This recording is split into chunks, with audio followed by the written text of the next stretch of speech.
आणि आचार्याच्या कुळाची फानवेला चिदू अना नावाची एक बाकणारी नाचली.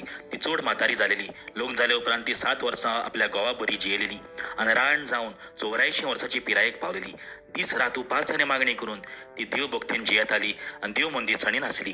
ती त्याच वेळार थंय पावून सरून देवाक वाखाणटाली आणि जेरुजाल्याचे सोडवणीची वाट पळोवन आसलेल्या सगल्यांक ताची खबर ती सांगताली.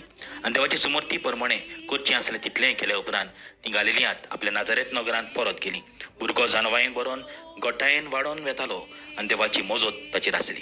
पळय भाव भयणानो, आना भाशेन आमी देव मंदीर सोडचें न्हय. देव भक्तीन जिवया, मागणें करुया.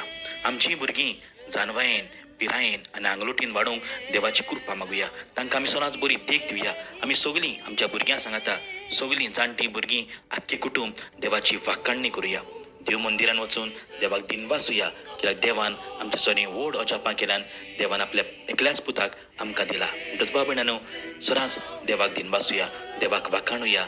हे आना हे वस्तरे भाशेन जाणटी ती जालेली तरी पूण ती देव मंदीर साणी नासली, पूण देवाची ती वाखाणणी करतली. आमी देव मंदीर सोडचें न्हय, देवाची वाखाणणी करुया.